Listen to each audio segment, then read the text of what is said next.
शनि चालीसा। बोलो शनि महाराज की जय। हे गणेश भगवान, हे शिव शंकर भगवान तथा माता पार्वती के पुत्र, आपकी जय हो। आप कल्याणकारी हैं, सब पर कृपा बरसाने वाले हैं। हे प्रभु, सभी के दुखों को दूर करके उन्हें खुशहाल करें। हे शनिदेव महाराज, आपकी जय हो। हे प्रभु, हमारी प्रार्थना को स्वीकार करें। हे रवि पुत्र, हम पर कृपा करें तथा अपने भक्तों की लाज रखें। हे दयालु शनिदेव, आपकी जय हो। आप सदा भक्तों के रक्षक हैं, उनके पालनहारी हैं। आप श्याम वर्ण के हैं तथा आपकी 4 भुजाएं हैं। आपके मस्तक पर रत्नों से जड़ा हुआ मुकुट आपकी शोभा को बढ़ा रहा है। आपका मस्तक बड़ा ही आकर्षक है और आपकी दृष्टि टेढ़ी रहती है। शनि देव की दृष्टि टेढ़ी होने के पीछे एक कारण है। शनि देव को यह वरदान मिला था कि जिस पर भी उनकी दृष्टि पड़ेगी उसका अनिष्ट होगा। इसलिए शनि देव हमेशा टेढ़ी दृष्टि से देखते हैं ताकि सीधी दृष्टि से किसी का अहित ना हो। हे शनि महाराज, आपकी भौहें विकराल दिखाई देती हैं। आपके कानों में सोने के कुंडल चमचमा रहे हैं तथा सीने पर मोतियों और मणियों के हार आपकी आभा को और भी बढ़ा रहे हैं। आपके हाथों में गदा, त्रिशूल तथा कुल्हाड़ी है, जिनसे आप पल भर में शत्रुओं का संहार करते हैं। पिंगल, कृष्ण, यम, छायानंदन, कोणस्थ, दुख भंजन, रौद्र, सोरी, मंद, शनि, यह सब आपके 10 नाम हैं। हे सूर्य भगवान के पुत्र, आपको सब कार्यों की सफलता के लिए पूजा जाता है। जिस पर भी आप प्रसन्न होते हैं वह क्षण भर में ही रंक से राजा बन जाता है। हे शनि महाराज, जिस पर भी आपकी कृपा दृष्टि होती है उसे पहाड़ जैसी समस्या घास के तिनके के समान लगती है, लेकिन जिस पर आप नाराज हो जाएं, उसे छोटी से छोटी समस्या भी पहाड़ लगती है। हे शनि महाराज, आपकी दशा के चलते श्री राम भगवान को राज्य के बदले वनवास मिला था और आपके प्रभाव से ही रानी कैकेयी की बुद्धि बदल गई थी और उन्होंने राजा दशरथ से 2 वचन मांगे और आपकी दशा के चलते ही वन में मायावी हिरण के कपट को माता सीता पहचान नहीं पाई और उनका हरण हो गया। आपकी दशा से ही लक्ष्मण के प्राणों पर संकट आ पड़ा, जिससे पूरी वानर सेना में हाहाकार मच गया था। हे शनि महाराज, आपके प्रभाव से ही रावण ने ऐसा बुद्धिहीन कार्य किया और प्रभु श्री राम के साथ शत्रुता मोल ली। आपकी दृष्टि के कारण रावण की लंका तहस नहस हुई और बजरंग बली हनुमान जी का डंका पूरे विश्व में बज गया। आपकी नाराजगी के कारण राजा विक्रमादित्य को जंगलों में भटकना पड़ा।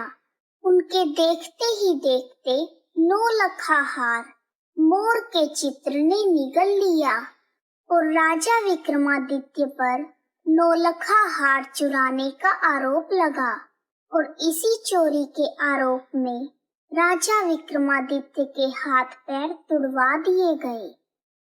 आपकी दशा के चलते ही राजा विक्रमादित्य को तेली के घर कोलू चलाना पड़ा, लेकिन जब दीपक राग में उन्होंने आपसे प्रार्थना की तो आप प्रसन्न हो गए और फिर से उन्हें सुख और समृद्धि से संपन्न कर दिया। जब आपकी दृष्टि राजा हरिश्चंद्र पर पड़ी तो उनकी स्त्री तक बिक गई और उन्हें डोम के घर पर पानी भरना पड़ा। उसी प्रकार राजा नल और रानी दमयंती को भी कष्ट उठाने पड़े।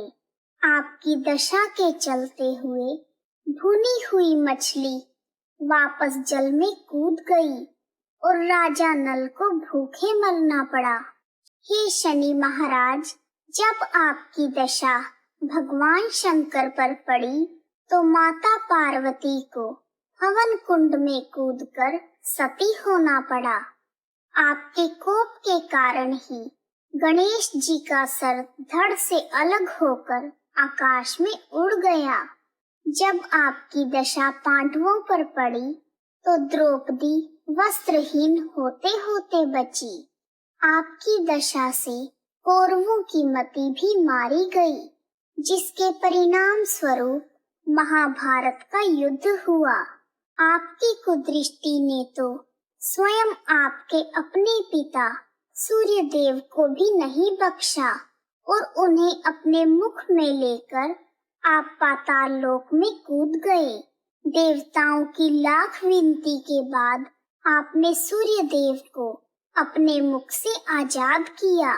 हे प्रभु, आपके 7 वाहन हैं, हाथी, घोड़ा, गधा, हिरण, कुत्ता, सियार और शेर।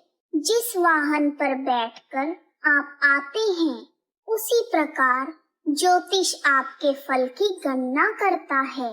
यदि आप हाथी पर सवार होकर आते हैं तो घर में लक्ष्मी प्रवेश करती है, और यदि आप घोड़े पर बैठकर आते हैं तो सुख संपत्ति मिलती है। यदि गधा आपकी सवारी है तो कई प्रकार के कार्यों में अड़चन आती है। वहीं जिसके यहाँ आप शेर पर सवार होकर आते हैं, आप समाज में उसका रुतबा बढ़ा देते हैं और उसे प्रसिद्धि दिलाते हैं। अगर आप सियार पर सवार होकर आते हैं तो आपकी दृष्टि से बुद्धि भ्रष्ट हो जाती है। यदि आपकी सवारी हिरण है तो शारीरिक व्याधियां लेकर आते हैं जो जानलेवा होती हैं। हे प्रभु, जब भी आप कुत्ते पर सवारी करते हैं तो यह किसी बड़ी चोरी की ओर इशारा करता है। इसी प्रकार आपके चरण भी सोना, चांदी, तांबा व लोहा आदि 4 प्रकार की धातुओं के हैं। यदि आप लोहे के चरण पर आते हैं तो यह धन, जन या संपत्ति की हानि का सूचक है। यदि आप चांदी व तांबे के चरण पर आते हैं तो यह सामान्य तौर पर शुभ होता है। लेकिन जिसके यहाँ आप सोने के चरणों में पधारते हैं, उसके लिए हर लिहाज से सुखदायक तथा कल्याणकारी होते हैं। जो भी शनि चरित्र को हर रोज गाता है, उसे आपके कोप का सामना नहीं करना पड़ता।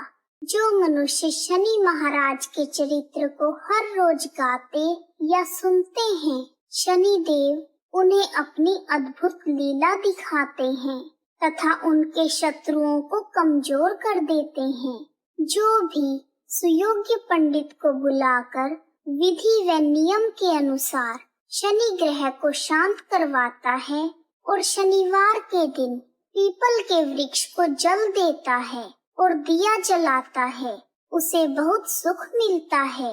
शनि महाराज के भक्त कहते हैं कि शनि देव के सुमिरन से सुख की प्राप्ति होती है तथा अज्ञानता का अंधेरा मिटकर ज्ञान का प्रकाश होने लगता है। जो भी शनि चालीसा का 40 दिन तक पाठ करता है, वह शनि महाराज की कृपा से भवसागर से पार हो जाता है। बोलो शनि महाराज की जय।